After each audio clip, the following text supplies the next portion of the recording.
El viento del norte golpeaba las ventanas del piso de Salamanca con una insistencia que parecía casi deliberada.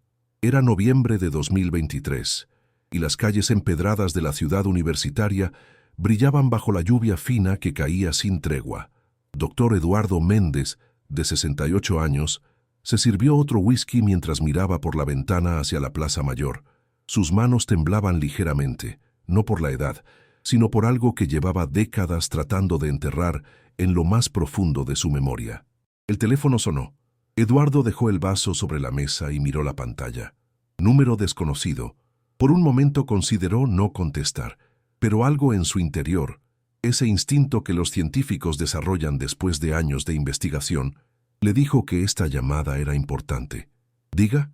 Su voz sonó más frágil de lo que esperaba. «Eduardo». La voz al otro lado era débil, casi un susurro. Soy Martín». El corazón de Eduardo se detuvo por un segundo. Martín Vega.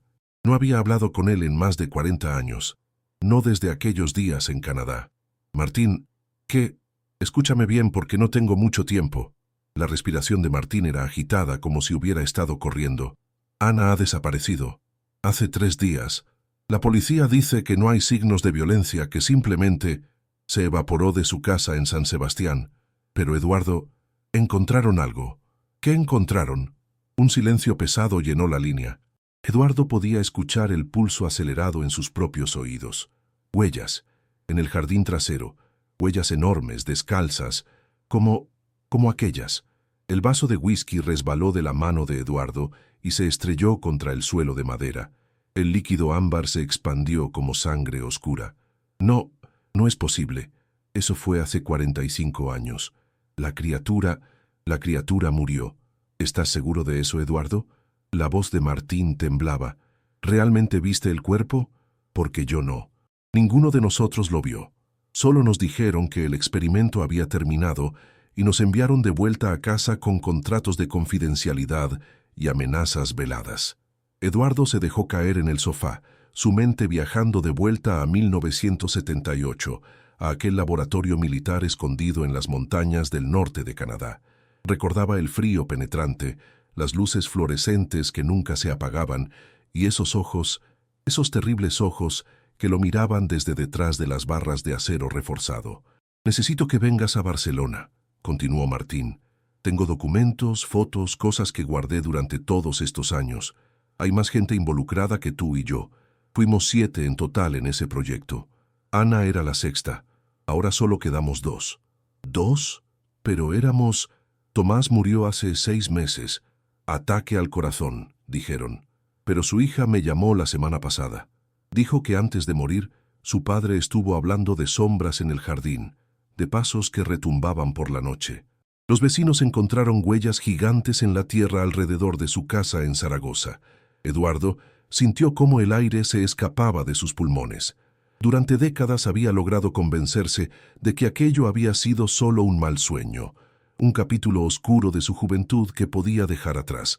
Se había convertido en profesor universitario respetado, había publicado papers sobre biología evolutiva, había formado una familia. Todo eso para huir de una verdad que ahora lo perseguía como un depredador paciente. ¿Y los demás?, preguntó con voz ahogada. Carmen desapareció hace 2 años en Bilbao. Jorge, hace 1 en Valencia. Federico se suicidó en 2019. Dejó una nota que decía, «No puedo seguir huyendo». La policía pensó que estaba hablando de su depresión. Dios mío, no es Dios quien viene por nosotros, Eduardo. Ven a Barcelona mañana. Hotel Majestic, habitación 412. Trae todo lo que tengas del proyecto. Cualquier documento, cualquier fotografía. Necesitamos entender qué está pasando antes de que sea demasiado tarde. La llamada se cortó antes de que Eduardo pudiera responder. Se quedó sentado en la oscuridad creciente de su apartamento, escuchando el viento que ahora parecía gemir con voces antiguas. Se levantó lentamente y caminó hacia su estudio. En el fondo del armario, escondida detrás de cajas de libros viejos, había una caja de metal que no había abierto en décadas. Sus dedos temblaban mientras giraba la combinación del candado. Dentro, encontró exactamente lo que esperaba: fotografías en blanco y negro, documentos sellados con la marca Alto Secreto y un diario con su letra joven y nerviosa. En la primera página había escrito una fecha, 15 de marzo de 1978, primer día en el proyecto Sasquatch. Tomó una de las fotografías. La imagen era borrosa, tomada a través de una ventana de observación, pero no había dudas sobre lo que mostraba. Una figura inmensa, de más de 2,5 metros de altura, cubierta de pelo oscuro, encadenada a una pared de concreto. Sus ojos, esos ojos que habían perseguido a Eduardo en sus pesadillas durante décadas, brillaban con una inteligencia que ningún animal debería poseer. Un ruido en el exterior lo sobresaltó. Eduardo corrió hacia la ventana y miró hacia la calle. Las farolas proyectaban círculos de luz amarillenta sobre el adoquinado mojado. Todo parecía normal. Los pocos peatones que caminaban bajo paraguas, las terrazas cerradas de los bares, el murmullo distante del tráfico. Pero entonces lo vio. Al otro lado de la plaza, entre las sombras de los arcos antiguos, había una figura, enorme, inmóvil. Sus ojos reflejaban la luz de las farolas como los de un animal nocturno. Eduardo parpadeó y la figura desapareció. «Estoy volviéndome loco», pensó. «Martín me ha metido estas ideas en la cabeza y ahora estoy viendo cosas que no existen». Pero cuando bajó la mirada hacia la calle, su corazón se congeló. Allí, marcadas en el pavimento mojado debajo de su ventana, había huellas, enormes huellas descalzas que brillaban húmedas bajo la luz, como si acabaran de ser impresas en el suelo, y todas apuntaban hacia su edificio. Eduardo retrocedió de la ventana. Su respiración convertida en jadeos cortos y rápidos, tomó su teléfono con manos temblorosas y buscó el primer tren a Barcelona. Mientras reservaba el billete para la mañana siguiente, un pensamiento terrible cruzó su mente. Si lo que Martín decía era cierto, si realmente solo quedaban 2 de ellos, entonces uno de los 2 sería el próximo. Y Eduardo tenía la horrible sensación de que el reloj ya había comenzado su cuenta regresiva. Esa noche no durmió. Se quedó sentado en su sillón, con todas las luces encendidas, escuchando cada crujido del edificio viejo, cada susurro del viento, preguntándose si aquel sonido que acababa de escuchar había sido simplemente las tuberías o pasos que se acercaban lentamente por el pasillo. Cuando amaneció sobre Salamanca, Eduardo hizo su maleta con movimientos mecánicos. No sabía si estaba huyendo hacia la salvación o directamente hacia su destino. Pero una cosa era cierta: después de 45 años, las sombras del pasado finalmente lo habían alcanzado. Y esta vez no había lugar donde esconderse. El tren AVE atravesaba la meseta castellana a más de 300 kilómetros por hora, pero para Eduardo cada minuto parecía una eternidad. Había pasado la noche entera mirando hacia la ventana de su apartamento, esperando ver aquella figura inmensa materializarse de nuevo entre las sombras, pero nada había vuelto a aparecer. Solo las huellas permanecían allí al amanecer, ahora secas pero todavía visibles en el pavimento. Las había fotografiado antes de irse. Eran inequívocas, 45 centímetros de largo, 5 dedos claramente definidos, una presión en el talón que indicaba un peso enorme, exactamente como las que había visto 45 años atrás. Mientras el paisaje se desdibujaba en una mancha marrón y verde tras la ventanilla, Eduardo abrió su diario. Las páginas amarillentas desprendían un olor a humedad y tiempo. Su letra de joven investigador, llena de entusiasmo y ambición, ahora le resultaba casi obscena. 20 de marzo de 1978. Hoy realizamos el primer contacto directo con el espécimen. El coronel Bridges nos dio permiso para entrar en la celda de contención con trajes de protección. Nunca había visto nada igual. Mide 2,70 metros de altura, pesa aproximadamente 320 kilogramos según nuestras estimaciones. Su estructura muscular es extraordinaria, muy superior a la de cualquier primate conocido, pero lo que más me perturbó fueron sus ojos. Cuando me acerqué con el instrumental para tomar muestras de sangre, me miró directamente, no con la confusión o el miedo que esperarías de un animal salvaje, sino con algo que solo puedo describir como comprensión, como si supiera exactamente lo que íbamos a hacerle. Eduardo cerró los ojos. Podía recordar ese momento con una claridad dolorosa. El olor a antiséptico mezclado con algo más primitivo, más animal. el sonido de las cadenas arrastrándose contra el suelo de concreto, y esa mirada, esa terrible mirada que parecía atravesarlo hasta el alma. El teléfono vibró en su bolsillo. Un mensaje de Martín. ¿Dónde estás? En el tren. Llego a las 13:30. Date prisa. Ha pasado algo. El corazón de Eduardo se aceleró. ¿Qué ha pasado? Los 3 puntos parpadeantes indicaron que Martín estaba escribiendo, pero el mensaje nunca llegó. Eduardo intentó llamarlo, pero fue directamente al buzón de voz. El resto del viaje fue una agonía. Eduardo intentó concentrarse en su diario, pero las palabras se volvían borrosas. Finalmente, el tren comenzó a desacelerar al acercarse a Barcelona. A través de la ventana podía ver las torres de la Sagrada Familia recortándose contra un cielo gris y amenazante.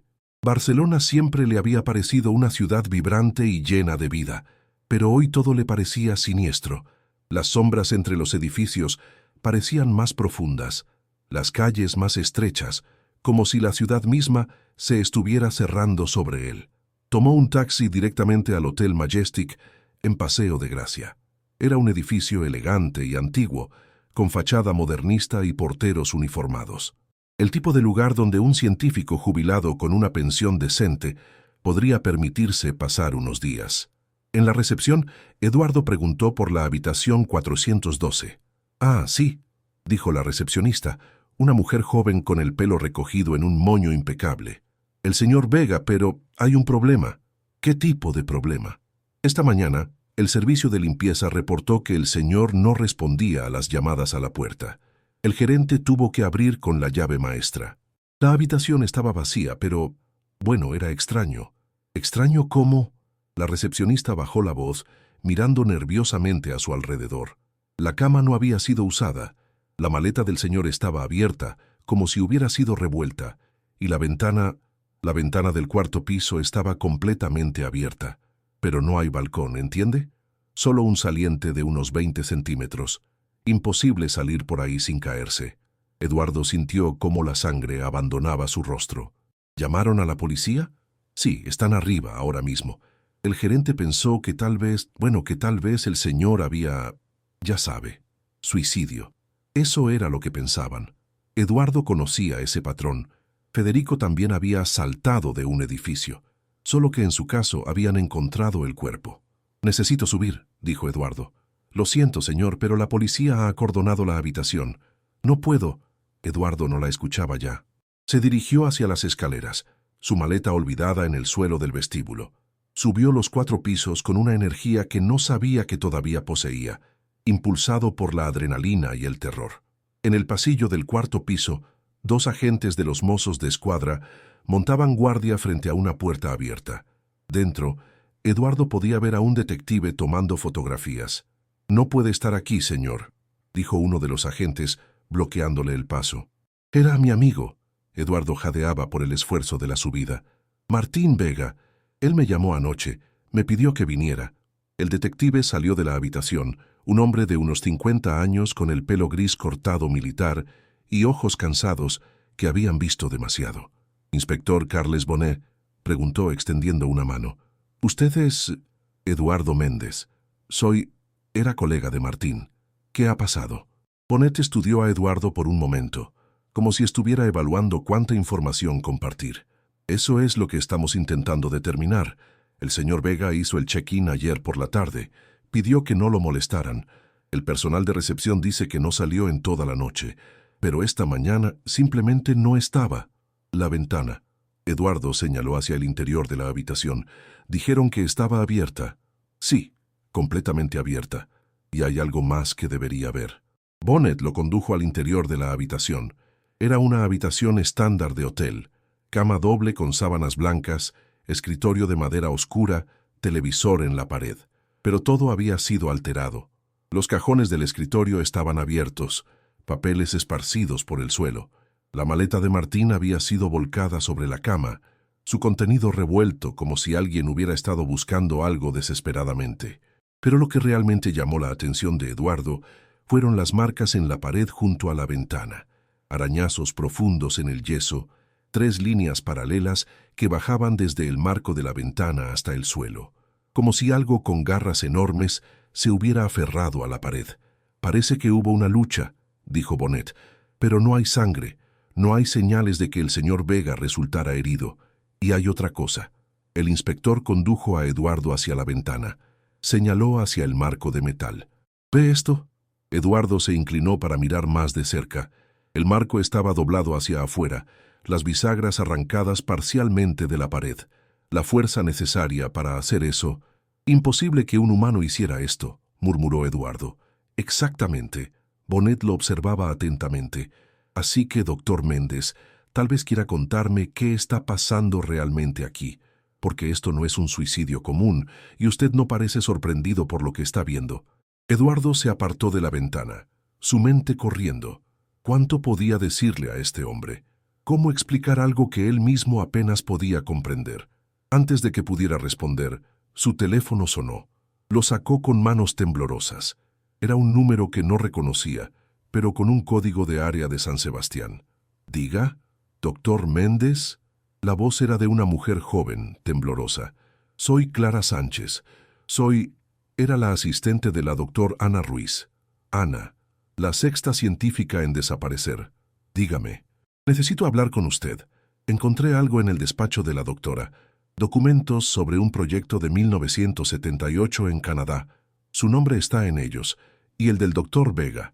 Y hay algo más. Algo que creo que debería ver antes de que...». La línea se llenó de estática. Eduardo escuchó un grito ahogado, el sonido de algo pesado cayendo, y luego pasos lentos y pesados que resonaban a través del teléfono. «¿Clara? ¡Clara!».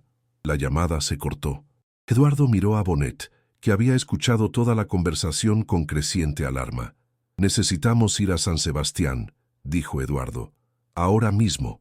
No vamos a ninguna parte hasta que usted me diga qué demonios está pasando». Bonet cruzó los brazos. «¿Qué proyecto de 1978? ¿Por qué están desapareciendo personas conectadas con usted? Y sobre todo, ¿qué tipo de criatura puede arrancar un marco de ventana de la pared y dejar marcas de garras en el yeso?» Eduardo se dejó caer en una silla, de repente agotado. Fuera, la lluvia había comenzado a caer sobre Barcelona, golpeando contra la ventana abierta con un ritmo que sonaba casi como pasos. «Inspector», dijo finalmente, «lo que voy a contarle va a sonar a locura. Pero cada palabra es verdad. En 1978 fui parte de un equipo científico que torturó a una criatura que no debería existir, y ahora, 45 años después, esa criatura ha regresado. Y está cazándonos uno por uno». Bonet no dijo nada por un momento. Luego se sentó frente a Eduardo. «Empiece desde el principio», dijo, «y no omita ningún detalle». Mientras Eduardo comenzaba su relato, ninguno de los dos notó la sombra que se movía en el tejado del edificio de enfrente. Una figura inmensa, cubierta de pelo oscuro, observando la ventana de la habitación 412, con ojos que brillaban con inteligencia y algo más oscuro, algo que se parecía peligrosamente a la sed de venganza. La lluvia caía con fuerza sobre San Sebastián, mientras el coche del inspector Bonet atravesaba las calles empapadas de la ciudad costera. Eduardo iba en el asiento del copiloto, apretando contra su pecho la caja de metal con los documentos del proyecto Sasquatch. Durante las 4 horas de viaje desde Barcelona, había compartido con Bonet toda la historia, o al menos todo lo que recordaba. Marzo de 1978. Eduardo tenía solo 23 años, recién doctorado en biología por la Universidad de Salamanca, cuando recibió una carta del gobierno canadiense. Era una oferta que ningún científico joven podría rechazar. Un proyecto de investigación clasificado, salario generoso, la oportunidad de trabajar con los mejores especialistas en primatología del mundo.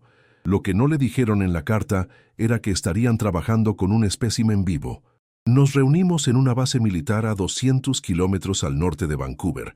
Eduardo hablaba con voz monótona mientras veía pasar las calles de San Sebastián. «Había 7 de nosotros.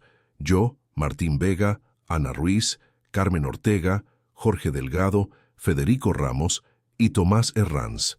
Todos españoles, todos jóvenes, todos ambiciosos. El coronel canadiense que dirigía el proyecto, un tal Bridges, nos dijo que habían capturado algo extraordinario en las montañas. Una criatura que los pueblos indígenas locales llamaban Sasquatch. Pie grande, murmuró Bonnet sin apartar la vista de la carretera. ¿Me está diciendo que Pie Grande es real? Era real, Eduardo corrigió. Al principio pensamos que era algún tipo de broma elaborada, o tal vez un gorila mutante, o un ser humano con alguna condición genética extraña. Pero cuando lo vimos, Eduardo hizo una pausa, reviviendo ese primer momento. La criatura encadenada en aquella celda de alta seguridad, bajo las luces fluorescentes despiadadas.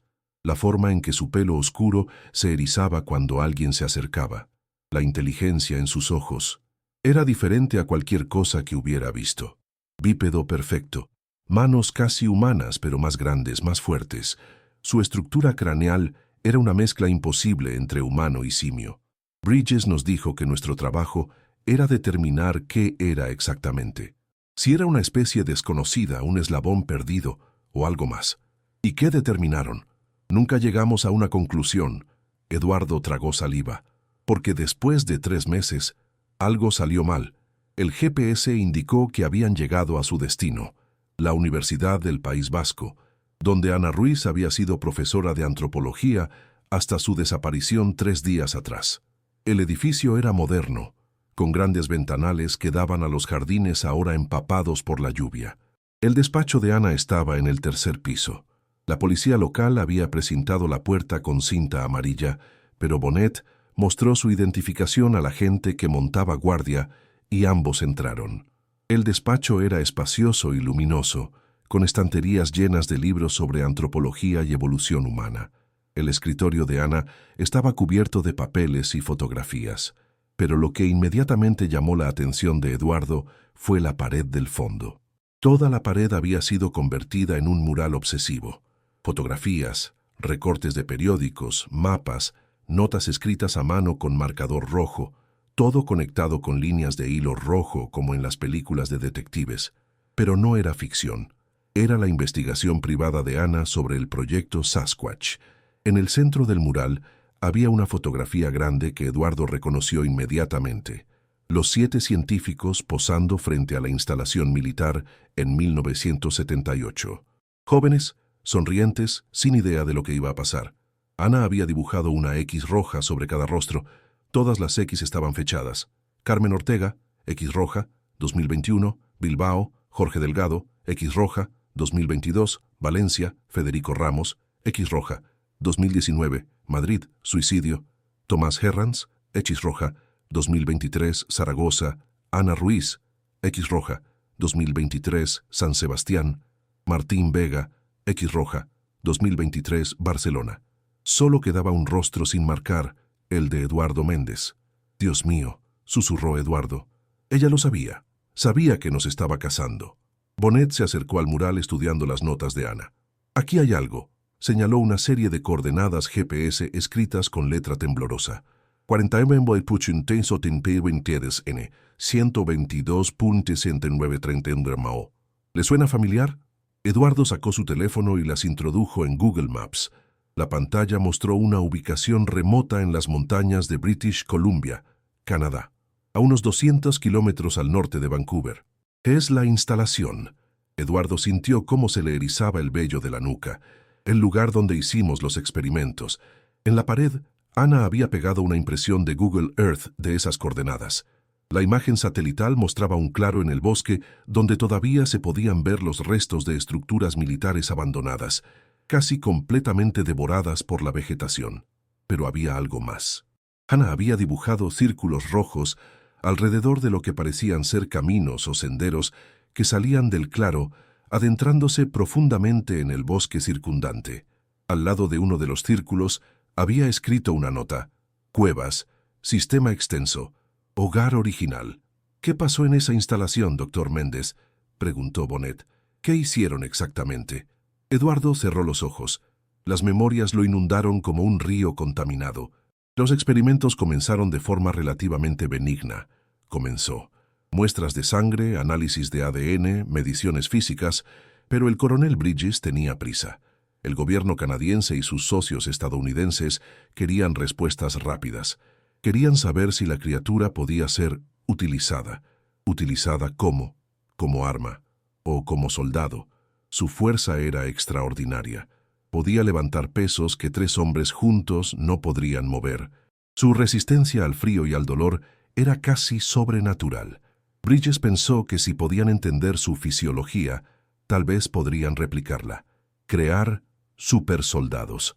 Eduardo se acercó al escritorio de Ana y encontró un archivo grueso etiquetado Proyecto Sasquatch, documentación recuperada. Lo abrió con manos temblorosas. Dentro había copias de informes militares desclasificados, fotografías de expedientes médicos y algo que hizo que el estómago de Eduardo se revolviera. Fotografías del interior de la instalación, fotografías que él nunca había visto antes. Las imágenes mostraban la celda de contención desde diferentes ángulos, la criatura encadenada a la pared, con electrodos pegados a su cuerpo, jeringas del tamaño de botellas pequeñas, instrumentos quirúrgicos manchados con sangre oscura. Y en una de las fotografías, Eduardo podía verse a sí mismo con 23 años, vestido con bata blanca, sosteniendo una jeringuilla mientras la criatura lo miraba. La expresión en los ojos de la criatura. Los experimentos se volvieron más invasivos, continuó Eduardo, su voz apenas un susurro. Biopsias musculares profundas, pruebas de resistencia al dolor, privación de sueño. Querían quebrar su voluntad, entender sus límites. Yo participé. Todos participamos. Nos dijimos a nosotros mismos que era por la ciencia, que estábamos descubriendo algo increíble. ¿Y qué pasó? Eduardo encontró otra carpeta en el escritorio de Ana. Esta estaba etiquetada simplemente Junio 1978. El incidente. Dentro había recortes de periódicos canadienses, todos de la primera semana de junio de 1978. Explosión en instalación militar, 12 muertos, accidente en base clasificada, gobierno niega fuga de material peligroso, misterioso incendio en las montañas, área acordonada. Eduardo sintió cómo las lágrimas comenzaban a formarse en sus ojos. El 3 de junio, realizamos lo que iba a ser el experimento final. Bridges quería hacer una vivisección completa, examinar el cerebro de la criatura mientras aún estaba viva, con anestesia local. Federico se negó. Dijo que era tortura, no ciencia, pero los demás seguimos adelante. Eduardo tomó una de las fotografías. Mostraba la criatura atada a una mesa de operaciones, con la cabeza inmovilizada en un aparato de metal. Sus ojos estaban abiertos, consciente, mirando directamente a la cámara con una expresión que podría describirse solo como súplica. Cuando hicimos la primera incisión, la criatura gritó. No fue un rugido animal, fue un grito humano, doloroso, desesperado. Y entonces, las cadenas se rompieron, todas a la vez, como si fueran de papel. La criatura se levantó de la mesa. Había 7 guardias armados en la sala. Los lanzó contra las paredes como muñecos. Bridges intentó usar un tranquilizante, pero la criatura lo agarró del cuello y Eduardo no pudo continuar. Bonet esperó en silencio. La instalación tenía un protocolo de emergencia. Eduardo finalmente continuó. Si algo salía mal, si había riesgo de fuga, había explosivos estratégicamente colocados. Alguien activó el protocolo. No sé quién. La instalación comenzó a colapsar. Nosotros, los 7 científicos, conseguimos llegar a una salida de emergencia. Pero la criatura quedó atrapada en el sector de contención cuando el techo se derrumbó. ¿Vieron el cuerpo? Eduardo negó con la cabeza. No nos dejaron volver. Nos sacaron en helicóptero esa misma noche. Nos hicieron firmar acuerdos de confidencialidad con amenazas de prisión si hablábamos. Nos dispersaron por el mundo. Durante días, equipos militares removieron los escombros. Bridges había muerto en el colapso, junto con 12 soldados. Nos dijeron que la criatura también había muerto, que todo había terminado. Pero no murió. No. Eduardo miró el mural de Ana, todas esas X rojas. No murió. O tal vez murió y algo más regresó. Sea lo que nos está cazando ahora, ha esperado 45 años. Ha esperado hasta que bajáramos la guardia, y ahora está cobrando venganza. Un ruido fuerte los sobresaltó a ambos. El agente que montaba guardia fuera acababa de gritar. Bonet y Eduardo corrieron hacia la puerta. El agente estaba de pie en medio del pasillo, con la cara pálida, señalando hacia la ventana al final del corredor. Ahí, había algo ahí, tartamudeó. Algo grande. En el tejado del edificio de enfrente. Me estaba mirando. Bonet corrió hacia la ventana, pero no había nada. Solo la lluvia golpeando contra el cristal y los tejados vacíos de San Sebastián. Pero en el alféizar, del lado exterior, había algo. Una marca húmeda, la impresión de una mano enorme, con 5 dedos, pero más grande que cualquier mano humana debería ser. Y goteando de la marca, mezclándose con la lluvia, había algo oscuro y espeso. Sangre.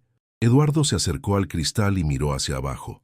A 3 pisos de altura, en el pavimento mojado del jardín de la universidad, había huellas. Docenas de huellas enormes, marcadas en la hierba húmeda, formando un círculo perfecto alrededor del edificio, como si algo hubiera estado rondando, esperando. El teléfono de Bonet sonó. Contestó, escuchó por un momento, y su expresión se volvió aún más sombría. Era la policía de San Sebastián, dijo. Encontraron a Clara Sánchez, la asistente de Ana. ¿Está bien? Está viva. Traumatizada, pero viva. Dice que algo entró en la casa de la doctora Ruiz donde ella estaba recogiendo documentos. Algo grande que rompió la puerta trasera. Ella se escondió en un armario. Escuchó pasos pesados, el sonido de muebles siendo destrozados, y luego un aullido. Dice que sonó como dolor y rabia mezclados. ¿La criatura se fue? Sí, pero dejó algo. Una caja de metal que había estado escondida en el sótano de la casa de Ana. Clara la tiene ahora. Quiere entregárnosla. Media hora después, en una comisaría de policía de San Sebastián, Clara Sánchez les entregó la caja. Era similar a la que Eduardo tenía, del mismo tipo usado para documentos clasificados militares. Dentro había más fotografías, más informes, pero lo que realmente importaba estaba en el fondo. Un VHS etiquetado con letra de Ana. 3 de junio de 1978. La verdad. ¿Tienen un reproductor de VHS?, preguntó Eduardo. Tardaron 20 minutos en encontrar uno en la comisaría. Lo conectaron a un televisor viejo en una sala de interrogatorios. Bonet, Eduardo y 3 agentes más se acomodaron para ver. La cinta comenzó con estática. Luego se aclaró para mostrar la fecha y hora. 3 de junio de 1978, 14:47. Era una grabación de seguridad del interior del laboratorio de vivisección. Eduardo se vio a sí mismo, 45 años más joven, junto con sus 6 colegas. La criatura estaba atada a la mesa. El coronel Bridges daba órdenes. Todo era exactamente como Eduardo lo recordaba, hasta que no lo fue. En la grabación, cuando hicieron la primera incisión y la criatura gritó, algo extraordinario sucedió. Las luces del laboratorio comenzaron a parpadear. Los instrumentos médicos comenzaron a levitar, temblando en el aire. Y la criatura comenzó a hablar. No eran sonidos animales, eran palabras, distorsionadas, guturales, pero inequívocamente palabras en un idioma que sonaba antiguo, primitivo. «Dios mío», susurró uno de los agentes. «¿Qué está diciendo?» En la grabación, Federico Ramos, el científico que se había opuesto al experimento, gritaba: «Está hablando. Por el amor de Dios, está hablando. Es inteligente». Pero Bridges no se detuvo. Ordenó continuar. Entonces la criatura abrió los ojos de par en par y gritó una palabra que sonó clara a pesar de su voz distorsionada. «¡Hermanos!». Las cadenas se rompieron. Lo que siguió fue caótico. La criatura se liberó. Los guardias dispararon. Bridges fue asesinado. Pero justo antes de que la grabación se cortara por la explosión, la cámara capturó algo que hizo que la sangre de Eduardo se congelara. La criatura, antes de huir, miró directamente a la cámara y con una voz que sonaba casi humana, dijo en español roto: «Los recordaré, a cada uno. 7, 7 como mis hermanos muertos. Vendré. Cuando llegue el tiempo, vendré». La grabación se cortó en estática. La sala quedó en silencio absoluto. «¿Hermanos?». Finalmente habló Bonet. «¿Qué quiso decir con hermanos?». Eduardo buscó en la caja de Ana hasta encontrar lo que buscaba. un informe clasificado datado de febrero de 1978, antes de que el equipo español llegara. El informe describía la captura inicial del espécimen, pero no mencionaba una criatura, mencionaba 8 Sasquatch capturados en una expedición militar. 7 murieron durante el transporte o en las primeras semanas de cautiverio, incapaces de sobrevivir al trauma. Solo uno sobrevivió lo suficiente como para ser estudiado, el que torturaron, el que tuvo que ver morir a su familia, sus hermanos, mientras los humanos experimentaban con ellos. 7 por 7, murmuró Eduardo. Nos está matando uno por cada hermano que perdió. Su teléfono sonó. Número desconocido. Con manos temblorosas, contestó. Al principio solo hubo silencio. Luego, una respiración pesada, profunda, animal. Y finalmente, una voz. La misma voz de la grabación, pero más clara ahora, como si hubiera tenido 45 años para perfeccionar el español. Eduardo Méndez, el último, el que hizo la primera incisión. Te he guardado para el final. ¿Sabes por qué? Eduardo no pudo hablar. Porque tú eras el más joven, el que tenía toda la vida por delante. Como mis hermanos. Les robaste su futuro. Ahora yo te robaré el tuyo. Pero primero quiero que entiendas, que sufras, que sepas que esto es justicia. La llamada se cortó. Eduardo dejó caer el teléfono. Bonet lo agarró del brazo. Nos vamos. Ahora. Vamos a llevarlo a un lugar seguro, con protección policial las 24 horas. No servirá de nada. Eduardo negó con la cabeza. Ha atravesado paredes, arrancado puertas, desaparecido a 6 personas sin dejar rastro. ¿Cree que unos policías con pistolas van a detenerlo? Entonces, ¿qué sugiere? Eduardo miró la fotografía de la instalación en Canadá. Esas coordenadas escritas con letra de Ana. Sugiero que vayamos al único lugar donde podríamos encontrar respuestas. El lugar donde todo comenzó. Si esa criatura tiene un hogar, una guarida, estará cerca de la instalación. Y tal vez allí podamos encontrar una forma de razonar con ella, o de detenerla. ¿Está loco? ¿Quiere ir voluntariamente hacia el monstruo que lo está cazando? Ya no tengo opción. Eduardo se levantó con una determinación extraña asentándose sobre él. De cualquier modo voy a morir, pero al menos puedo elegir morir intentando enmendar lo que hice, intentando pedir perdón. Bonet lo miró por un largo momento. Si vamos a hacer esto, lo haremos bien. Necesitamos equipo, respaldo, un plan. No hay tiempo, Eduardo señaló el teléfono. Esa llamada fue una declaración. Está viniendo por mí esta noche, tal vez en las próximas horas.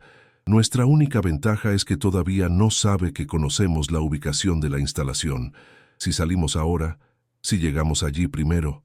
Un estruendo hizo temblar todo el edificio. Las alarmas comenzaron a sonar. Gritos llenaron los pasillos. Un agente irrumpió en la sala de interrogatorios. «Inspector, hay algo en el tejado. Algo enorme está arrancando las puertas del techo». El sonido de pasos pesados retumbó sobre sus cabezas. Paso tras paso, acercándose. El techo comenzó a agrietarse, polvo cayendo como nieve. «¡Salgan!», gritó Bonet. Corrieron hacia la salida, mientras el techo detrás de ellos se derrumbaba. Eduardo miró hacia atrás una vez y vio una sombra inmensa cayendo a través del agujero en el techo, con ojos que brillaban en la oscuridad como brasas. Llegaron al coche de Bonet y arrancaron a toda velocidad. A través del espejo retrovisor, Eduardo vio la comisaría. Una figura enorme estaba de pie en el tejado observándolos alejarse. No los persiguió. Simplemente observó. Esperó. Porque sabía, igual que Eduardo ahora sabía, que no importaba a dónde huyeran. La caza ya había comenzado, y solo podía terminar de una manera. El vuelo de Barcelona a Vancouver era de 13 horas con escala en Londres. Eduardo pasó cada minuto de ese tiempo sin dormir, mirando por la ventanilla hacia la oscuridad infinita del Atlántico, preguntándose si la criatura de alguna manera sabría a dónde iban, si los estaría siguiendo. Bonet había hecho llamadas durante toda la noche. Tenía contactos en la Real Policía Montada de Canadá, pero cuando mencionó las coordenadas de la instalación militar abandonada, el tono de sus interlocutores cambió drásticamente. «Esa zona está clausurada», le dijeron. «Prohibido el acceso civil. Órdenes federales desde 1978. 45 años. y el gobierno canadiense todavía mantenía aquella área sellada, lo cual significaba que sabían algo que nunca les habían contado a los científicos españoles. Aterrizaron en Vancouver bajo una lluvia gélida a las 6:43 am, hora local. El jet lag era brutal, pero la adrenalina mantenía a Eduardo alerta. Habían alquilado un todoterreno 4x4 y comprado equipo de camping, linternas potentes y, a insistencia de Bonnet, 2 rifles de caza. «No va a servir de nada», dijo Eduardo mientras cargaban el vehículo en el estacionamiento del aeropuerto. «Si quisiera matarme, ya lo habría hecho. Me está llevando exactamente donde quiere que vaya». «Tal vez», Bonnet cerró la puerta trasera con fuerza, «pero no voy a entrar desarmado en el territorio de algo que puede arrancar puertas de acero con las manos desnudas». El viaje hacia el norte tomó 4 horas por carreteras cada vez más estrechas y menos transitadas. Vancouver quedó atrás, reemplazada por bosques densos de pinos y abetos que se extendían hasta donde alcanzaba la vista. Las montañas se elevaban a ambos lados como gigantes dormidos, sus picos cubiertos de nieve a pesar de que apenas era noviembre. Eduardo recordaba este paisaje. Recordaba el frío que penetraba hasta los huesos, la forma en que la niebla se arrastraba entre los árboles como un ser vivo. Recordaba sentirse pequeño, insignificante, ante la inmensidad de aquella naturaleza salvaje.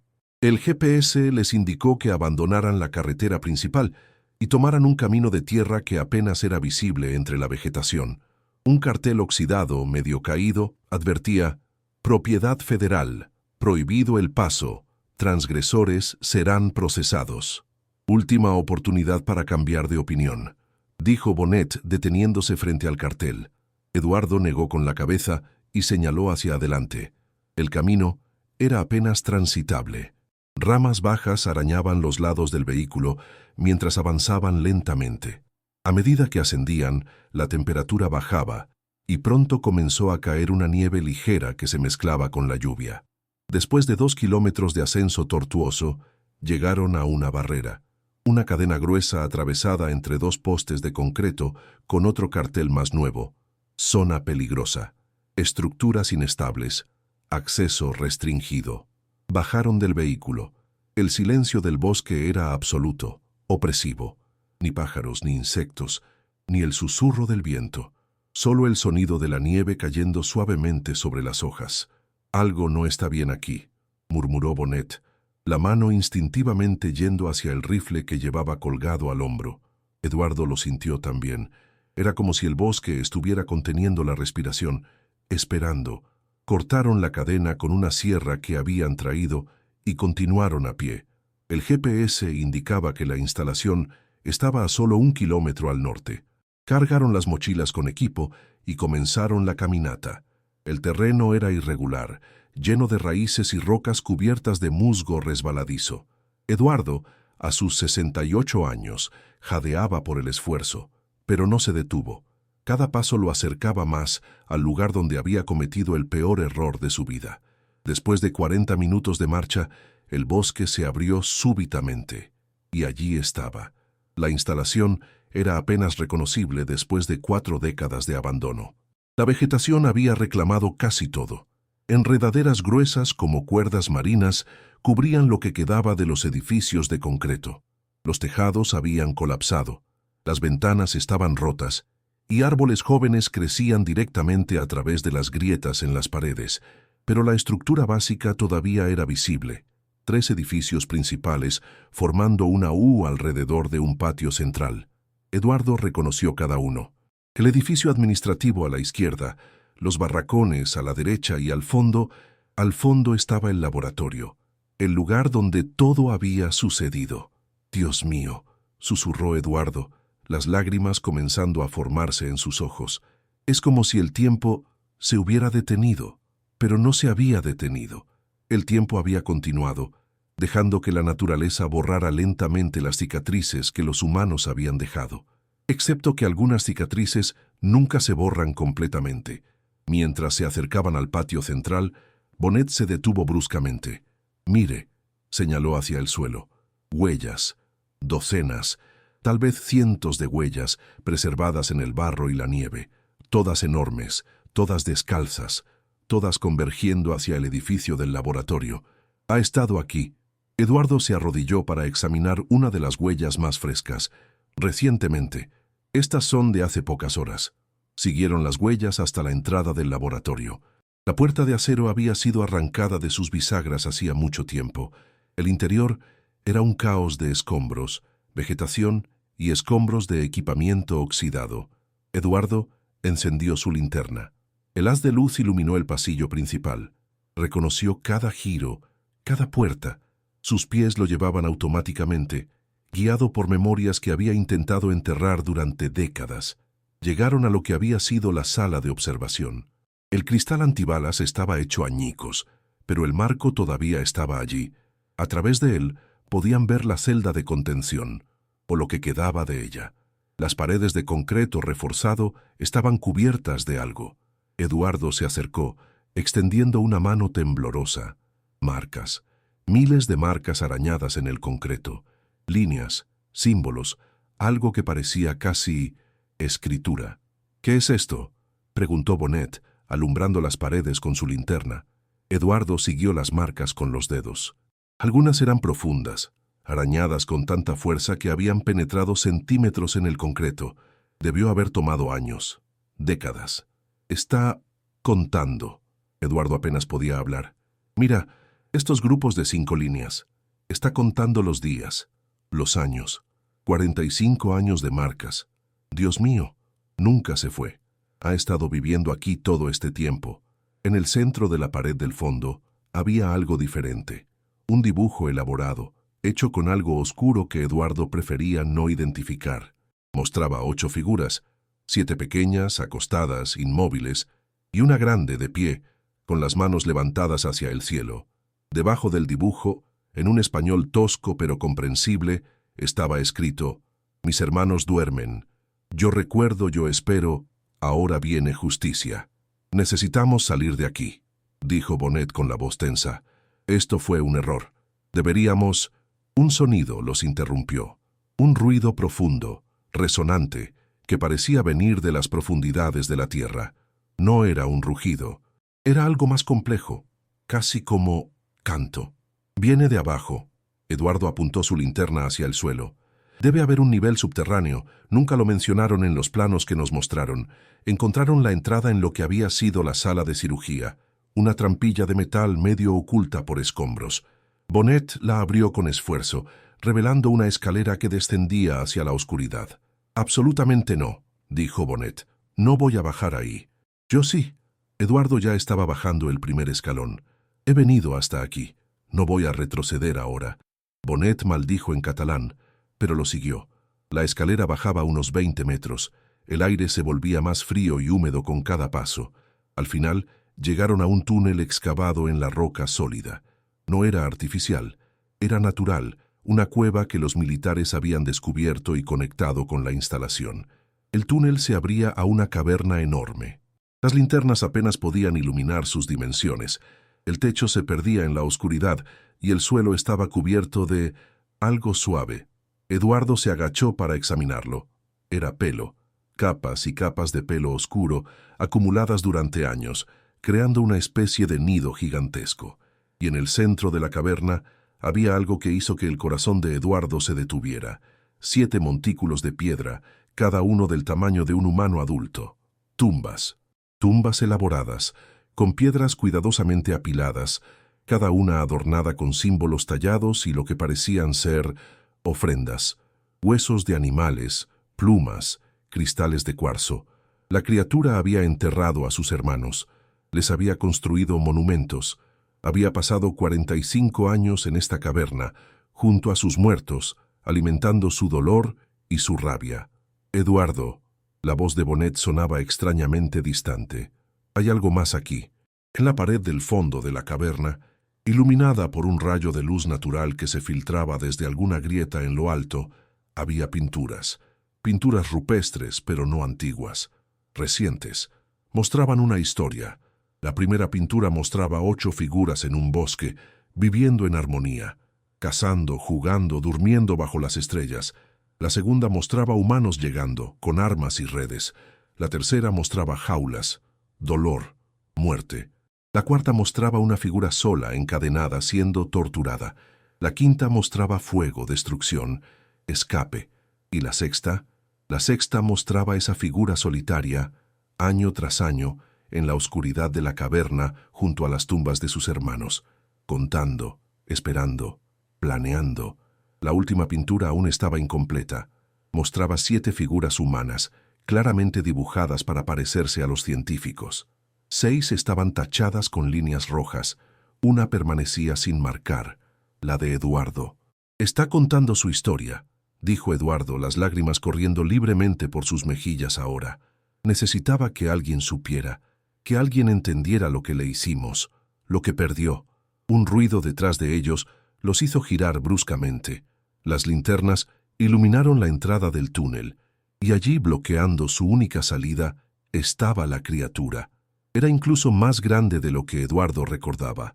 Debía medir casi 3 metros de altura ahora, su cuerpo cubierto de pelo gris oscuro que se había vuelto blanco en algunos lugares. Décadas de soledad y dolor habían dejado su marca. Sus ojos, sin embargo, sus ojos seguían siendo los mismos, inteligentes, conscientes, llenos de un sufrimiento incomprensible. Bonet levantó el rifle, pero Eduardo lo empujó hacia abajo. «No», dijo firmemente. «Si va a matarme, que lo haga. Lo merezco». La criatura se acercó lentamente. Cada paso hacía temblar el suelo de la caverna.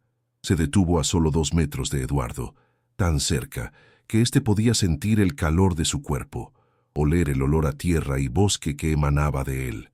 Durante un largo momento, simplemente se miraron, el hombre viejo y la criatura antigua, el torturador y la víctima. Entonces la criatura habló. Su voz era profunda, gutural, pero las palabras eran claras. «Te recordé, cada día, cada noche, 45 años, tu cara, cuando cortaste, cuando me hiciste gritar, lo siento». Eduardo cayó de rodillas. «Sé que no significa nada, sé que no puedo deshacer lo que hice, pero lo siento. Era joven, era estúpido, estaba cegado por la ambición. Pensé que era solo un animal. No entendía, no sabía que eres humano». La criatura inclinó la cabeza. «No soy humano, pero siento, amo, sufro. Mis hermanos, mi familia, los vi morir, uno por uno, en jaulas, lejos de montañas, lejos de casa, murieron asustados, solos». La criatura se movió hacia las tumbas, tocando cada una con una ternura que contrastaba brutalmente con su apariencia monstruosa. «Tomé sus cuerpos. Cuando instalación explotó, llevé a casa, enterré aquí, en cueva de nuestra madre, donde nacimos. Les prometí que no olvidaría, que habría justicia. Y ahora la has conseguido». Eduardo se levantó temblorosamente. «Mataste a los otros 6. Solo quedo yo. Así que hazlo. Termina esto». La criatura lo miró durante un largo momento. Luego, sorprendentemente, negó con la cabeza. «No», dijo. «Pensé que matarte daría paz. A ellos, a mí. Perseguí a otros 6. Los vi suplicar, llorar, como yo lloré.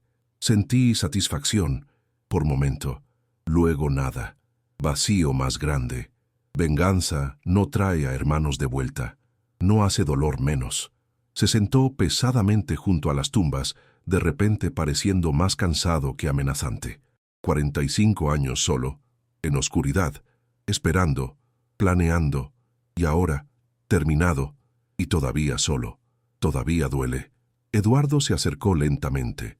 Bonet intentó detenerlo, pero Eduardo ignoró su advertencia. Se sentó en el suelo frente a la criatura mirándola a los ojos. «¿Cómo te llamas?», preguntó. «En todos esos meses nunca preguntamos, nunca pensamos que tendrías un nombre». La criatura pareció sorprendida por la pregunta. Emitió un sonido, algo profundo y resonante, que era claramente un nombre en su idioma. Luego intentó traducirlo. «En tu idioma más cercano es guardián de memorias». Era el que recordaba historias, de ancianos, de cuando éramos muchos, cuando manadas grandes caminaban montañas, antes de humanos, antes de casas, antes de quedar solo 8. ¿Solo 8? Eduardo sintió un peso aplastante en el pecho. Eso es todo lo que quedaba de tu especie. El guardián asintió lentamente. Éramos cientos, luego decenas, luego 8, ahora solo uno, último de mi tipo. Cuando yo muera, se acaba, todo olvidado, como nunca existimos. El silencio que siguió fue pesado, cargado de todo el peso de una especie extinta. Eduardo sintió lágrimas calientes corriendo por sus mejillas. No solo te torturé a ti, susurró. Ayudé a extinguir una especie entera. Dios mío, ¿qué hemos hecho? Tú preguntas qué hiciste. El guardián se inclinó hacia adelante. Finalmente preguntas. Tomó 45 años, 6 muertes, pero finalmente preguntas. Finalmente ves. Eduardo miró las tumbas, las pinturas en la pared, las marcas contando décadas de soledad. Si pudiera cambiar el pasado, si pudiera deshacer todo lo que hice. No puedes. El guardián lo interrumpió. Pasado es piedra, no cambia, pero futuro todavía es agua, puede fluir diferente. Se levantó, caminando hacia una de las paredes de la caverna. Allí, oculto en las sombras, había algo que Eduardo no había visto antes, una abertura, un túnel más pequeño que se adentraba más profundamente en la montaña. Ven, dijo el guardián, mostrar algo, su último secreto. Eduardo y Bonet intercambiaron miradas, pero siguieron a la criatura. El túnel era estrecho y bajo, apenas lo suficientemente alto para que pudieran caminar agachados. Después de unos 50 metros, se abrió a otra cámara. Esta caverna era más pequeña, más íntima, y en el centro, iluminada por una abertura en el techo que dejaba entrar un rayo de luz solar, había algo extraordinario. Un nido, pero no uno viejo como el anterior. Este era reciente, construido con ramas frescas, musgo y hojas que todavía conservaban algo de su color verde. Y en el centro del nido, cuidadosamente envuelto en lo que parecía ser una piel de oso, había algo pequeño. El guardián se acercó con una ternura infinita y levantó la piel. Eduardo contuvo el aliento. Era un bebé, una criatura bebé, no más grande que un niño humano de 2 años, cubierta de pelo dorado claro, durmiendo pacíficamente. ¿Cómo? Eduardo apenas podía hablar. Encontré hace 3 años, en montañas al norte. Pensé que estaba solo, último, pero había otro, hembra, vieja, herida. Murió dando luz. No sabía que estaba embarazada. Dejó esto, último regalo, última esperanza. El bebé se movió ligeramente en su sueño, emitiendo un sonido suave, casi como un ronroneo. El guardián lo acarició con un dedo enorme, con una delicadeza que parecía imposible en manos tan grandes. Pasé 45 años odiando, planeando venganza, luego encontré ella, y odio se hizo pequeño. Más importante cuidar, proteger, dar futuro que no tuve. El guardián miró a Eduardo con ojos que ya no contenían rabia, solo una tristeza profunda y un miedo palpable. Maté para vengar hermanos. Ahora me pregunto, ¿qué enseñé? ¿Qué respuesta a dolor es más dolor? ¿Qué violencia responde violencia? Quiero eso para ella. Ella, Eduardo repitió, es una niña. Sí, la llamo Nueva Mañana, porque con ella, tal vez, nuevo comienzo. El guardián se sentó junto al nido, protegiéndolo instintivamente con su cuerpo. Vine para matarte. Eduardo Méndez, último nombre en lista, pero entonces pensé, si mato, ¿qué pasa con ella? Soy todo que tiene. Si humanos me encuentran, si me matan por crímenes, ella muere sola, como hermanos murieron, como murió en jaulas. Eduardo entendió entonces por qué el guardián no lo había matado ya. No era misericordia, no era perdón. Era algo más simple y más profundo. Era amor paternal. El guardián había descubierto que la venganza significaba menos que proteger a esta pequeña vida. No dejaré que le pase nada, Eduardo dijo firmemente. Te doy mi palabra, palabra de humano que torturó, que ayudó a extinguir especie. ¿Por qué creer? Porque pasé 45 años huyendo de lo que hice, tratando de olvidar, fingiendo que era solo un científico haciendo su trabajo. Pero no puedo huir más, no puedo olvidar. Y lo único que puedo hacer ahora, lo único que me queda, es intentar hacer algo correcto, algo que importe. Eduardo se acercó más al nido, mirando a la pequeña criatura dormida. Ella es inocente. No tiene culpa de lo que su especie sufrió o de lo que mi especie hizo. Merece una oportunidad. Merece crecer segura, protegida, y yo pasaré el resto de mi vida asegurándome de que eso suceda. Bonnet se adelantó, su expresión mostrando que estaba llegando a una decisión difícil. La instalación está oficialmente abandonada, dijo. Nadie viene aquí. Si mantenemos el secreto, si nos aseguramos de que estas tierras permanezcan restringidas, podría funcionar. Podría crecer aquí, escondida, segura. ¿Por qué ayudarías?, preguntó el guardián. No debes nada. Porque soy policía, dijo Bonnet. Mi trabajo es proteger a los inocentes. Y si algo he aprendido en los últimos días es que humano no es lo que hace a alguien merecedor de protección. Es la capacidad de sentir, de amar, de sufrir, y claramente ustedes tienen eso. La pequeña criatura comenzó a despertarse, emitiendo sonidos suaves. Abrió sus ojos, grandes, oscuros, llenos de curiosidad inocente, y miró directamente a Eduardo. En ese momento, Eduardo sintió algo romperse dentro de él. Toda la culpa, todo el dolor, toda la vergüenza de 45 años se cristalizó en un solo momento de claridad. No podía deshacer el pasado. No podía traer de vuelta a los hermanos del guardián. No podía borrar la tortura, el sufrimiento, las décadas de soledad. Pero podía hacer esto. Podía proteger este futuro frágil y precioso. «Háblame de lo que necesitas», dijo Eduardo. «Comida, refugio, protección. Lo que sea necesario para mantenerla a salvo, y para mantenerte a ti a salvo también». El guardián miró entre Eduardo, Bonnet y su hija. Por primera vez en 45 años, algo que no era dolor cruzó su rostro. Era algo parecido a la esperanza. Los siguientes 3 días, Eduardo, Bonnet y el guardián trabajaron juntos para establecer lo que solo podía describirse como un pacto imposible. Eduardo regresó a Vancouver y compró suministros: mantas térmicas, equipos de primeros auxilios, alimentos no perecederos. Pero más importante, compró libros, docenas de libros sobre primates, sobre crianza, sobre nutrición. Si iba a ayudar a criar a esta criatura, necesitaba entender qué necesitaba. Bonnet, mientras tanto, utilizó sus contactos en las fuerzas de seguridad, llamó a favores, fabricó informes que indicaban que la zona de la vieja instalación era estructuralmente inestable y potencialmente contaminada. Consiguió que se extendiera el perímetro de restricción otros 5 kilómetros en todas direcciones. Cualquiera que se acercara sería detenido y multado. El guardián, por su parte, les mostró las extensiones de la red de cuevas. Era vasta, conectando múltiples entradas a lo largo de kilómetros de montaña. Había cámaras naturales con agua fresca, áreas donde crecían raíces y hongos comestibles, espacios que nunca recibían luz solar directa, pero que mantenían una temperatura constante. Era el hogar perfecto para una criatura que necesitaba permanecer oculta del mundo. En la noche del tercer día, los 3 se sentaron alrededor de un pequeño fuego que habían encendido en una de las cámaras con ventilación natural. La pequeña Nueva Mañana dormía cerca, envuelta en una manta térmica nueva.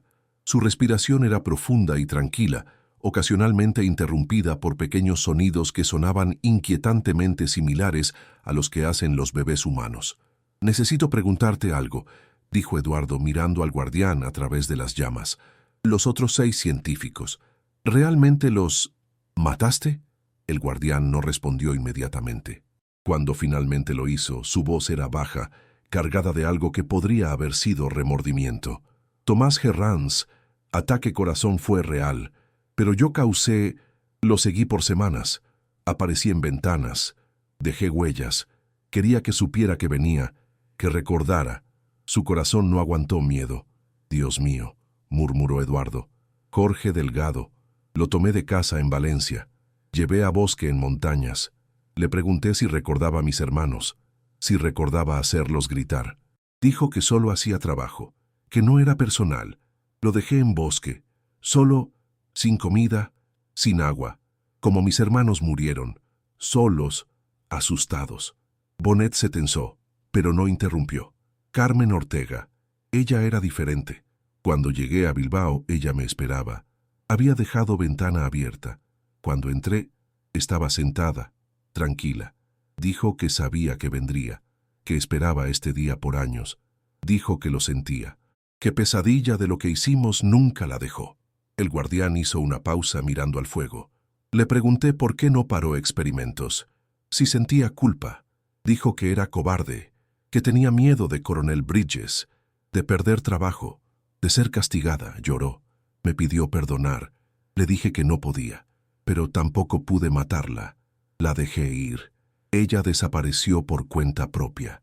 No sé dónde está. Eduardo procesó esta información. Carmen todavía estaba viva, en algún lugar ocultándose, viviendo con su culpa. Y Ana, Martín, Federico Ramos, él fue primero, hace años. Era el único que protestó, que dijo que deberíamos parar. Cuando lo encontré en Madrid, le dije que recordaba que él intentó ayudar, pero no fue suficiente. Solo intentar no salva. Él entendió, escribió nota, saltó, pensó que merecía morir por no hacer más. La voz del guardián se volvió más tensa. Martín Vega, él fue difícil. Luchó cuando vine por él en Barcelona. Gritó, llamó monstruo. Dijo que solo era animal, que científicos no habían hecho nada malo. Su odio, su negación, me hizo recordar todo otra vez. Lo tomé, lo llevé aquí, a instalación. Le mostré tumbas de hermanos, le conté historia. Todavía dijo que solo era bestia, que no importaba. Entonces, el guardián se detuvo, mirándose las manos. Entonces perdí control. Rabia de 45 años. Él fue uno que sugirió abrir cráneo, examinar cerebro viviente. Lo recordé mientras me cortaba, mientras gritaba. Él se reía. Llamaba fascinante. Con Martín, no fui compasivo. El silencio era pesado. Eduardo sintió náuseas, pero no podía culpar al guardián. Martín siempre había sido el más cruel, el más ambicioso, el que veía a la criatura solo como un espécimen, nunca como un ser. ¿Y Ana? Ana Ruiz. Ella fue especial. Como Carmen, ella sentía culpa. Pero diferente. Ella pasó años investigando, tratando de entender qué fuimos, qué perdió el mundo cuando exterminaron mi especie. Guardó documentos, tomó fotos. Quería que verdad fuera conocida algún día. El guardián se levantó y caminó hacia donde dormía Nueva Mañana. La miró con una ternura infinita. Cuando tomé a Ana, la traje aquí. Le mostré, hija. Le dije, mira lo que humanos casi destruyeron. Mira lo que casi perdimos. Ana lloró. Se arrodilló ante mí. No pidió piedad para ella. Pidió piedad para hija. Dijo que ayudaría, que mantendría secreto, que haría lo que fuera necesario para protegerla. ¿Dónde está Ana ahora?, preguntó Bonet. Viva, dijo el guardián. En cabaña a 20 kilómetros de aquí. Aislada. Trae comida cada semana, medicinas, libros para enseñar. Ella pidió quedarse cerca, ayudar a criar hija. Dijo que era forma de redención. Eduardo sintió una mezcla compleja de emociones. Alivio de que Ana estuviera viva. Envidia de que ella hubiera encontrado una forma de redimirse antes que él. Y una profunda tristeza por todo el dolor innecesario. ¿Y yo?, preguntó finalmente. ¿Por qué me dejaste para el final? ¿Por qué no me tomaste primero? El guardián volvió a sentarse mirando a Eduardo con esos ojos antiguos y sabios. Porque tú eras el más joven, el que hizo primer corte, el que tomó primera muestra sangre. Quise que vieras morir a todos otros primero, que sintieras miedo, que supieras que venía. Quise que sufrieras como yo sufrí. Lo conseguiste. Eduardo habló con voz quebrada. Cada desaparición fue como un clavo más en mi corazón, sabiendo que era mi culpa, que mi cobardía, mi ambición había causado todo esto. Pero entonces encontré hija, continuó el guardián, y Rabia se hizo pequeña. No desapareció. Todavía duele. Siempre dolerá. Pero cuando la veo, cuando duerme en brazos, cuando me mira con confianza, recuerdo que hay más que venganza. Hay futuro. Hay esperanza. Nueva Mañana se movió en su sueño, emitiendo un pequeño sonido de incomodidad. Inmediatamente, el guardián se levantó y fue hacia ella, ajustando su manta, acariciando su cabeza hasta que se calmó. Ella es todo, dijo suavemente. Si algo me pasa, si algo le pasa a ella, entonces sí, todo perdido. Especie termina, y será como si nunca existimos. Borrón completo. Eduardo se levantó y caminó hacia el nido. Miró a la pequeña criatura tan vulnerable, tan preciosa, el último futuro de una especie entera, descansando en esas manitas que se aferraban a la manta. «No voy a dejar que eso pase», dijo firmemente. «Voy a pasar el resto de mi vida, los años que me queden, asegurándome de que ella crezca segura, y cuando sea mayor, cuando sea lo suficientemente fuerte, tal vez podamos encontrar una manera de que su existencia sea conocida, no para ponerla en un laboratorio, nunca eso, sino para que el mundo sepa lo que perdimos, para que el mundo entienda que la humanidad no es la única especie que importa». «Palabras bonitas», dijo el guardián, «pero palabras son viento, solo acciones importan». «Entonces, mira mis acciones». Eduardo sacó su teléfono y comenzó a escribir. «Estoy renunciando a mi posición en la universidad. Voy a liquidar mi pensión. Todo ese dinero irá a un fondo fiduciario. Bonet será el administrador. Ese dinero se usará para mantener esta área protegida, para comprar suministros, para cualquier cosa que necesites para criarla». «Eduardo», Bonet protestó, «eso es tu retiro, tu sustento. ¿Y qué voy a hacer con él?». Eduardo rió amargamente. «¿Vivir cómodamente mis últimos años mientras sé que dejé morir el último futuro de una especie entera? No, esto es lo mínimo que puedo hacer. Es lo menos que debo hacer». El guardián observó a Eduardo por un largo momento. Luego extendió una mano enorme. Eduardo, sin dudar, extendió la suya. Se estrecharon las manos. Un pacto entre especies, entre víctima y victimario, entre el pasado y el futuro. «Hay una cosa más», dijo el guardián. «Tu amiga Ana, ella está enferma. Cáncer, dice. No mucho tiempo. Ella pidió verte antes de...». Eduardo sintió como si le hubieran golpeado el pecho. «¿Dónde está?». 2 horas después, guiados por el guardián a través de senderos secretos en el bosque, Eduardo y Bonet llegaron a una cabaña pequeña, casi invisible entre los árboles. El humo salía de la chimenea y luz cálida brillaba en las ventanas. El guardián se detuvo en el borde del claro. «No puedo acercarme más. Ella necesita hablar privado. Volveré por ustedes en mañana». Desapareció entre las sombras del bosque antes de que Eduardo pudiera responder. Eduardo tocó la puerta. Una voz débil desde adentro dijo: «Adelante». Ana Ruiz estaba sentada en una silla junto al fuego. Había envejecido terriblemente desde la foto de 1978. Su pelo era completamente blanco, su piel pálida y estirada sobre huesos prominentes. Pero sus ojos todavía brillaban con esa inteligencia feroz que Eduardo recordaba. «Eduardo», dijo con una sonrisa débil, «sabía que vendrías. Sabía que él te traería aquí». «Ana». Eduardo corrió hacia ella, arrodillándose junto a su silla. «Dios mío, ¿qué te ha pasado?». «Cáncer de páncreas», dijo simplemente. «Etapa terminal. Tal vez 2 meses, si tengo suerte. O mala suerte, dependiendo de cómo lo veas. ¿Por qué no estás en un hospital? ¿Por qué estás aquí sola?». «No estoy sola». Ana señaló hacia las ventanas. «Él viene cada noche. Trae carne fresca de sus cacerías. Se sienta afuera y escucha mientras le leo libros en voz alta. Está aprendiendo, Eduardo. Aprendiendo sobre nuestro mundo, nuestro idioma, nuestra historia. Quiere estar preparado para enseñar a su hija». Ana tosió un sonido áspero y doloroso. «Elegí quedarme aquí porque finalmente encontré algo que vale más que mi propia vida. Un propósito, una forma de expiar, aunque sea un poco, lo que hicimos. No tienes que morir aquí». Eduardo tomó su mano. «Podemos llevarte de vuelta, conseguir tratamiento». «¿Para qué?». Ana apretó su mano débilmente. «Para vivir unos meses más en agonía, conectada a máquinas». «No, Eduardo. Prefiero pasar mis últimos días aquí, haciendo algo que importa, ayudando a la última esperanza de una especie que ayudamos a extinguir». Pasaron horas hablando. Ana le contó sobre sus años de investigación, su creciente horror al entender la magnitud completa de lo que habían hecho. Le habló de las pesadillas que la atormentaban, de cómo los ojos de la criatura la perseguían incluso despierta. «Cuando finalmente vino por mí», dijo, «fue casi un alivio. Pensé que me mataría, que al menos entonces todo habría terminado, pero cuando vi a la niña, cuando entendí que no éramos los únicos que sufrían, que ellos también perdieron todo, todo cambió». Ana se levantó con dificultad y fue hacia una estantería. Sacó una caja de madera tallada. «Esto es para ti», dijo. «Lo he estado preparando durante años».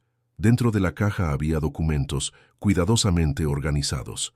Eran testimonios escritos por Ana, detallando cada aspecto del proyecto Sasquatch. Fotografías, informes médicos, grabaciones de audio. Todo lo necesario para contar la historia completa. «Cuando yo muera», dijo Ana, «y cuando él muera, y si algo le pasa a la niña, quiero que el mundo sepa, quiero que entiendan lo que perdimos, no como una historia de terror sobre un monstruo vengativo, sino como lo que realmente es, una tragedia sobre lo que la humanidad es capaz de destruir en nombre de la ciencia y el progreso. Ana, prométeme, Eduardo, prométeme que contarás nuestra historia, la verdad completa, no solo los hechos, sino el costo humano, el costo para ellos. Si vamos a ser recordados, que sea con honestidad, que nuestros nombres sean sinónimo de la vergüenza que merecemos». Eduardo tomó la caja, lágrimas corriendo por sus mejillas. «Te lo prometo». Pasaron esa noche en la cabaña, hablando hasta que el amanecer comenzó a iluminar el cielo. Ana les contó historias del guardián, de cómo era sorprendentemente gentil con la niña, de cómo cantaba canciones en su idioma antiguo para ayudarla a dormir. «Hay tanta inteligencia allí», dijo Ana, «tanto amor, tanto potencial. Si solo hubiéramos visto, si solo hubiéramos preguntado». Cuando el sol salió completamente, el guardián emergió del bosque. Ana se levantó, con gran esfuerzo, y caminó hacia la puerta. «Cuida bien de ella», le dijo al guardián. «Enséñale a ser fuerte, pero también a ser amable, a no cometer nuestros errores». El guardián asintió. Luego hizo algo extraordinario. Se inclinó, llevando su enorme cabeza al nivel de Ana, y presionó su frente contra la de ella. Era un gesto de respeto, de conexión, casi de despedida. «Gracias», dijo Ana en voz baja, «por darme la oportunidad de hacer algo correcto antes del final». 15 años después, noviembre de 2038. Eduardo Méndez, ahora de 83 años, se levantó antes del amanecer. Su cuerpo estaba frágil, sus manos temblaban constantemente y cada paso requería esfuerzo. Pero todavía hacía este viaje 2 veces al año, sin falta. Tomó el vuelo de Salamanca a Vancouver, el mismo que había tomado docenas de veces en la última década y media. El todoterreno que alquilaba siempre lo esperaba. El camino hacia la montaña ya era tan familiar que podría conducirlo con los ojos cerrados. La instalación abandonada había sido completamente recuperada por la naturaleza ahora. Era casi imposible distinguir dónde habían estado los edificios. El bosque había ganado, borrando las cicatrices de la crueldad humana bajo capas de musgo y nuevos árboles. Eduardo caminó lentamente hacia la entrada de las cuevas, apoyándose pesadamente en su bastón. Al llegar, llamó suavemente. «¿Hola? ¿Hay alguien en casa?» Una forma enorme emergió de las sombras. El guardián había envejecido también. Su pelo era casi completamente gris ahora, y se movía más lentamente, pero sus ojos todavía brillaban con esa inteligencia intensa. «Eduardo, su español había mejorado dramáticamente en los últimos años. Llegas temprano. Pensé que vendrías mañana. Quise sorprenderlas». Eduardo sonrió. «¿Dónde está ella?» Como respuesta a su pregunta, una figura más pequeña apareció detrás del guardián. Nueva Mañana tenía ahora 15 años y era extraordinaria. Media ya casi 2,5 metros de altura, con pelo dorado que brillaba incluso en la penumbra de la cueva. Pero lo más sorprendente era su cara, una mezcla imposible de rasgos simiescos y humanos, con ojos grandes y expresivos que rebosaban inteligencia y curiosidad. «¡Eduardo!», exclamó en español perfecto, corriendo hacia él con una alegría que hizo que Eduardo se riera. «Trajiste los libros que prometiste». Eduardo había estado trayendo libros en cada visita, libros de historia, de ciencia, de filosofía, de literatura. Nueva Mañana los devoraba todos, aprendiendo sobre el mundo que nunca podría experimentar directamente. Se sentaron juntos en la cámara principal, que ahora estaba llena de estanterías improvisadas cargadas de libros. El guardián había tallado una mesa y sillas de troncos, creando un espacio que era casi hogareño. «¿Cómo van tus estudios?», preguntó Eduardo mientras Nueva Mañana hojeaba ávidamente los nuevos libros. He terminado todos los textos de biología evolutiva que trajiste el año pasado, dijo ella, con ese entusiasmo juvenil que siempre alegraba el corazón de Eduardo. Y he estado leyendo sobre genética. Eduardo, ¿crees que algún día podríamos, ya sabes, usar genética para salvar mi especie? ¿Para crear más de nosotros? Eduardo intercambió una mirada con el guardián. Habían hablado de este día, sabían que llegaría. Es complicado, dijo Eduardo cuidadosamente. Técnicamente, tal vez, pero éticamente. ¿Sería correcto crear vida solo para evitar la extinción? Sin otra de tu especie, para ser tu compañero, para formar una comunidad real? Nueva Mañana bajó la mirada, y por primera vez Eduardo vio la soledad que ella normalmente ocultaba también. A veces sueño que no estoy sola, dijo en voz baja, que hay otros como yo, que puedo correr por el bosque con una familia, una manada, pero entonces despierto y recuerdo que soy la única, la última. El guardián puso una mano enorme sobre su hombro. No estás sola, dijo firmemente. Me tienes a mí, tienes a Eduardo, tienes a Ana. Se detuvo. Ana había muerto 7 años atrás, pacíficamente, en su cabaña. Habían enterrado su cuerpo junto a las tumbas de los hermanos del guardián, a petición de ella. Quiero descansar con aquellos a quienes fallé, había dicho, como recordatorio de lo que la arrogancia puede costar. La extraño, dijo Nueva Mañana. Ella me enseñó a leer. Me contaba historias sobre el mundo exterior, sobre ciudades y océanos y montañas que nunca veré. Tal vez algún día. Eduardo comenzó, pero se detuvo cuando el guardián negó con la cabeza. Era la dura verdad que todos conocían, pero rara vez hablaban. Nueva Mañana nunca podría salir de este bosque. Si alguna vez fuera vista por humanos, sería capturada, estudiada, convertida en un espectáculo o, en el mejor de los casos, encerrada en algún santuario o zoológico. La crueldad de los humanos, la curiosidad sin compasión, la destruiría tan seguramente como había destruido a su especie. Cuéntame del mundo exterior, pidió Nueva Mañana, cambiando de tema con esa gracia que había desarrollado para evitar temas dolorosos. ¿Qué está pasando en España? ¿Qué están haciendo los humanos ahora? Eduardo pasó las siguientes horas contándole sobre el mundo, los avances tecnológicos, los desafíos del cambio climático, las guerras que seguían estallando por recursos cada vez más escasos. Le habló de la extinción creciente de especies, de cómo cada año se perdían más plantas y animales. Como nosotros, observó Nueva Mañana tristemente. Los humanos no aprenden. Algunos sí, dijo Eduardo, lentamente, dolorosamente, pero algunos sí. Hay cada vez más protecciones ambientales, más áreas preservadas, más personas que entienden que compartimos este planeta con otras especies que merecen respeto. Pero ¿son suficientes? ¿A tiempo? Eduardo no tenía respuesta para eso. Esa noche, mientras el fuego crepitaba, Nueva Mañana sacó algo que había estado trabajando. Era un diario, hecho de corteza de árbol cuidadosamente aplanada y atada con fibras vegetales. Las páginas estaban llenas de dibujos y escritura en español. He estado documentando todo, explicó. Todo lo que padre me ha contado sobre nuestra especie, nuestra historia, antes de los humanos, las canciones que cantaban, las historias que contaban, los lugares donde vivían, cómo criaban a sus hijos, cómo enterraban a sus muertos. Pasó las páginas mostrando dibujos sorprendentemente detallados, sascuaches cazando en grupos, criando bebés, tallando símbolos en árboles, reuniéndose en cuevas para ceremonias.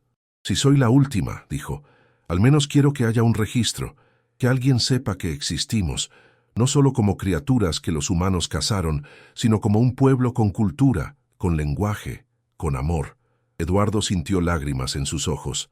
Esta joven criatura, condenada a la soledad, estaba haciendo exactamente lo que su padre había hecho durante 45 años, asegurarse de que su pueblo no fuera olvidado. ¿Puedo ver las pinturas?, preguntó Eduardo. El guardián asintió y los condujo a la cámara de las tumbas. Las pinturas rupestres que el guardián había hecho hacía décadas todavía estaban allí, pero ahora había más. Nueva Mañana había añadido sus propias pinturas, escenas de sascuaches en tiempos más felices, antes de que los humanos los empujaran al borde de la extinción.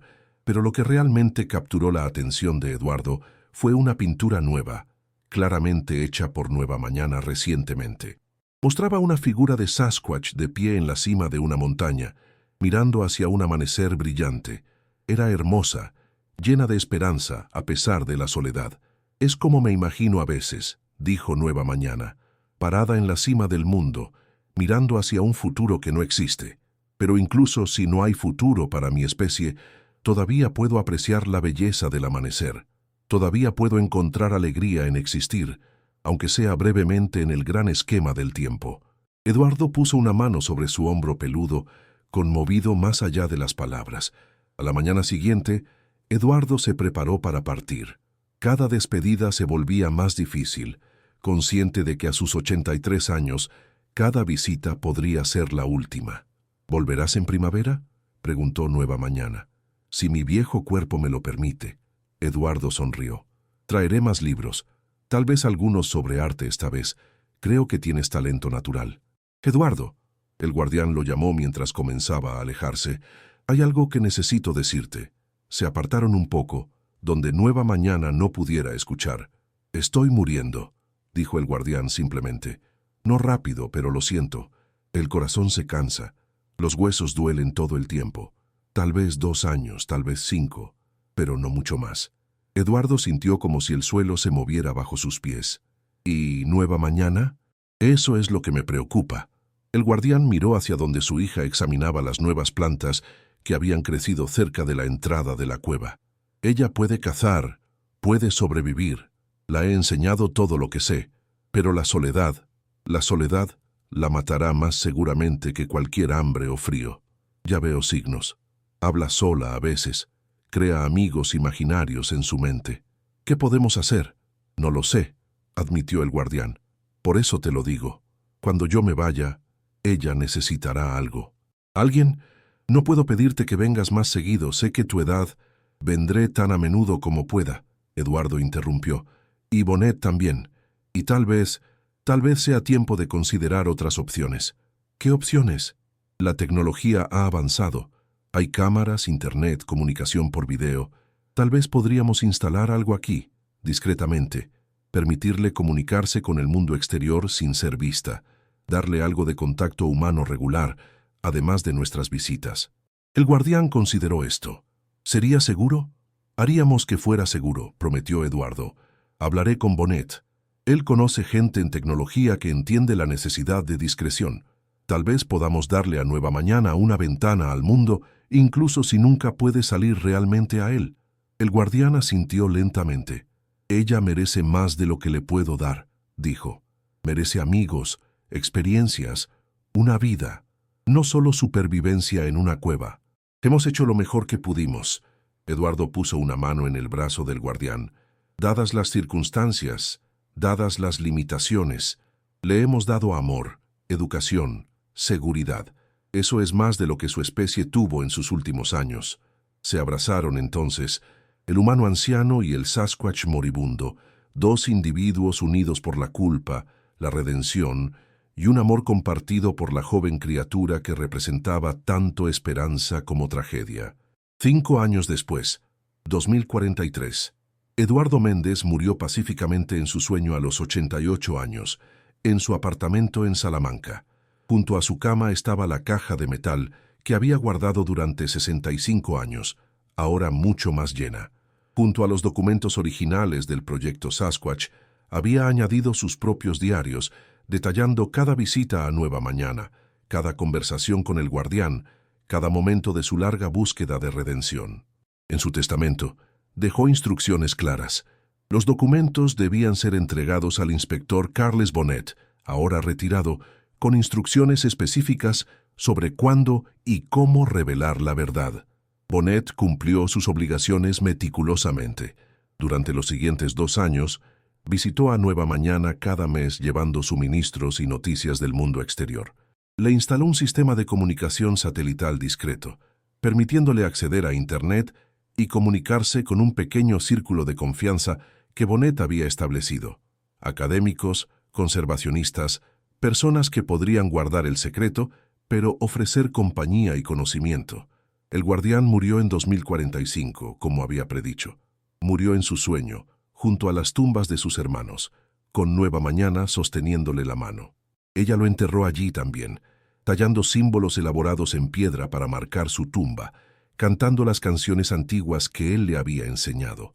Por primera vez en su vida, Nueva Mañana estaba completamente sola, pero no por mucho tiempo. Bonet mantuvo su promesa. A través de conexiones de video seguras, Nueva Mañana comenzó a conocer gente, profesores que le daban clases de historia y ciencia, artistas que admiraban sus dibujos y la animaban, incluso otros jóvenes cuidadosamente seleccionados, que se comunicaban con ella sin saber exactamente qué era, solo que era alguien especial que necesitaba amistad. Y Nueva Mañana floreció. Aprendió idiomas, español, inglés, francés, estudió filosofía, arte, música, escribió poesía que publicó en línea bajo seudónimo, conmoviendo a lectores que nunca sabrían que fue escrita por la última de su especie. Presente, 2055. Nueva Mañana, ahora de 32 años, se sienta en la entrada de su cueva, mirando hacia el amanecer. Su pelo dorado está salpicado de gris ahora y se mueve con la gracia de alguien que ha vivido toda su vida en armonía con la naturaleza. En su regazo está el diario que comenzó hace décadas, ahora lleno de cientos de páginas, la historia completa de su pueblo, preservada para el futuro. A su lado está una cámara conectada a satélite. En pocas horas tendrá otra videollamada con el Dr. Chen, un biólogo conservacionista que se ha convertido en su amigo más cercano durante la última década. Él no sabe exactamente dónde está, no sabe exactamente qué es, pero ha ayudado a mantener el área protegida y ha sido una fuente constante de sabiduría y compañía. Nueva Mañana abre su laptop, una de las concesiones modernas que Bonet instaló antes de su propia muerte el año anterior, y comienza a escribir. Está trabajando en un libro, la historia completa del proyecto Sasquatch, contada desde la perspectiva única de alguien que nació de su legado. Mi nombre es Nueva Mañana, escribe, y soy la última de mi especie. Este es el testimonio de un pueblo que ya no existe, excepto en memoria y en mí. Esta es la historia de cómo la arrogancia humana casi extinguió algo precioso e irreemplazable. Pero también es la historia de redención, de cómo algunos humanos intentaron corregir sus errores, aunque fuera demasiado tarde. Eduardo Méndez fue uno de los científicos que torturaron a mi padre, pero también fue el hombre que dedicó los últimos 18 años de su vida a asegurarse de que yo viviera, que aprendiera, que no fuera olvidada. No puedo perdonar lo que él y otros hicieron, el dolor que causaron, las vidas que destruyeron, la especie que empujaron al borde de la extinción, pero puedo reconocer que al final intentaron hacer algo correcto, y en ese intento me dieron algo invaluable, conocimiento del mundo, conexión con otros, y la capacidad de contar nuestra historia. Cuando yo muera, y moriré sola, la última de mi línea, esta historia permanecerá. El mundo sabrá que existimos, que fuimos inteligentes, que amábamos, que sufrimos, que fuimos reales. Y tal vez, solo tal vez, nuestra historia servirá como advertencia, que antes de capturar, experimentar, destruir, primero pregunta, primero observa, primero respeta, porque una vez que algo se ha ido, nunca puede regresar. Nueva Mañana cierra la laptop y mira hacia las montañas. El sol está saliendo ahora, pintando el cielo con tonos de naranja y rosa. Es hermoso, como cada amanecer lo ha sido durante los 32 años de su vida. Es solitario, sí. Es triste conociendo que es la última, pero hay algo más también. Hay dignidad en ser la guardiana de la memoria de su pueblo. Hay propósito en asegurarse de que no sean olvidados. Se levanta y camina hacia las tumbas. 8 tumbas ahora, 7 hermanos, el guardián, su padre y una nueva, la de Ana Ruiz. Toca cada una, recordando las historias que su padre le contó, los recuerdos que se han convertido en su sagrada responsabilidad preservar. Buenos días, familia, dice en voz alta, en la lengua antigua que su padre le enseñó. Otro día, otra oportunidad de vivir por todos nosotros. Y mientras el nuevo día comienza en las montañas de Canadá, Nueva Mañana regresa a su cueva, a su trabajo de documentación, a su vida solitaria pero con propósito. la última de su especie, pero no la última en importar, nunca la última en ser recordada.